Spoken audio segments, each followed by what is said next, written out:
हमें तो 50 साल जी गए, कोई 40 साल जी गए, हमें तो पहले से पहले पता है।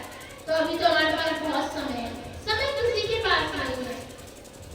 पता नहीं कब कौन, अभी जब से सत्संग शुरू हुए हैं हमारे बीच से कितने लोग चले गए हैं, कितने लोग परमात्मा की कृपा से नए भी आ गए हैं, जन्म भी बच्चों का हो गया है, और बहुत से लोग हमारे बीच से चले भी गए हैं। तो कौन किसको कब कहीं जाना है, तो उस प्रेम को बरसा लो ना, उस नफरत को क्यों हम बरसाते हैं। रिश्तों में इतनी मिठास किया हो, क्या वो नफरत को हम भूल ही जाए? क्या हम जाति और इन सब चीजों में हम भेदभाव रखते हैं?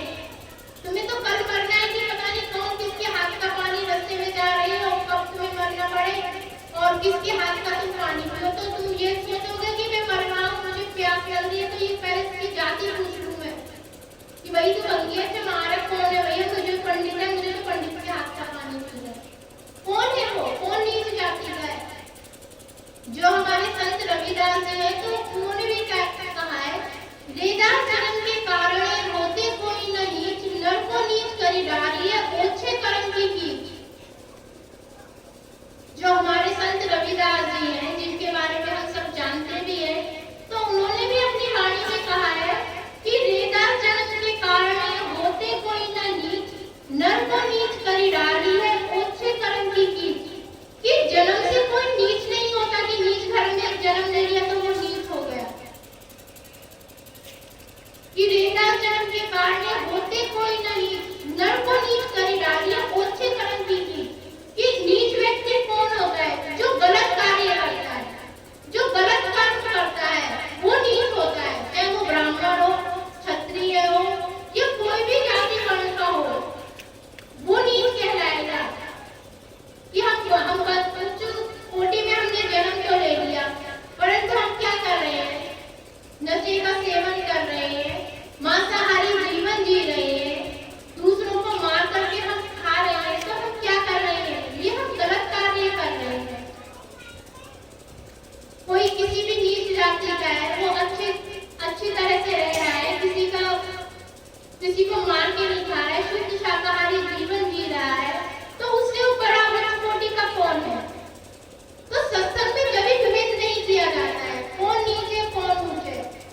जब तुम्हें जब जरूरत पड़ती है, प्यास से तुम्हारा कंठ सूखा जा रहा हो, तो तुम ये सोचोगे कि भैया फिर कौन से, चाहे मैं प्यासा मर जाऊंगा, मगर भाई मुझे पानी तो अब एक बोतल में पानी है और वो किसी नीच जाति के घर का है, तो तुम अपनी पहले जान बचाओगे कि पहले जाति वर्ण देखोगे? जब तो तुम जान बचाओगे, अपनी हॉस्पिटल में जाते हो, पहले तुम डॉक्टर से पूछते हो, डॉक्टर को किसी भी जाति का हो, मगर तुम पैरों में गिर जाओगे कि किसी भी तरह से हमें बचाओगे, और वैसे तुम साथ में नहीं बैठाओगे। खून जब चढ़ता है बोतलों का, किसी का भी कोई भी कीमो चढ़ रही है, कोई भी फैक्ट्री हो रही है, खून चढ़ रहा है, तो तुम पहले बोतल को चेक करते हो कि ये कौन सा खून किसका है, पहले चेक करा लो, ये पंडित का खून है कि किसी नीच जाति वर्ण का है। जब तक तुम्हें अपनी जान बचानी है, तो जान के लिए तो तुम कुछ भी कर लोगे।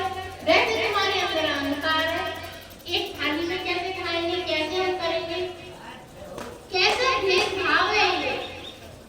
तो परमात्मा कहते हैं ये कौन सा भेदभाव है, कौन ऊंच है कौन नीच है। तो सत्संग ये इक्वलिटी दिखाता है, ये एक होने के लिए हमें रास्ता बताता है कि सब एक है, कोई ऊंच नहीं है कोई नीच नहीं है, ये सिर्फ हमारे ही बनाए गए भेदभाव है। यदि परमात्मा कहते हैं कि परमात्मा से तो सब प्रेम करते हैं, मगर और परमात्मा ने ही सब बनाए हैं, ऊंच भी बनाई है, नीच व्यक्ति को भी बनाया है, पंडित को भी बनाया है, नीच वर्ण को भी बनाया है। तो जो उस बनाने वाले से हमें कोई आपत्ति नहीं है, तो उसके द्वारा बनाए गए लोगों से हमें आपत्ति क्यों है? क्यों हम उनसे घृणा करते हैं? हॉस्पिटल में जाते हो तो खून लेने में तुम्हें कोई आपत्ति नहीं है, चाहे डॉक्टर तुम्हें कोई भी जाति वर्ण का तुम्हें खून है, पहले ये लगा लो कि हॉस्पिटलों में जाते ये पंडित ही होना चाहिए डॉक्टर। भाई खून में जब लेंगे हम अपने मरीज के लिए, पहले हम चेक करा लो ये खून। सिर्फ हम ग्रुप देखते हैं कि ए ग्रुप है, बी ग्रुप है, सी ग्रुप है, जो भी ग्रुप का खून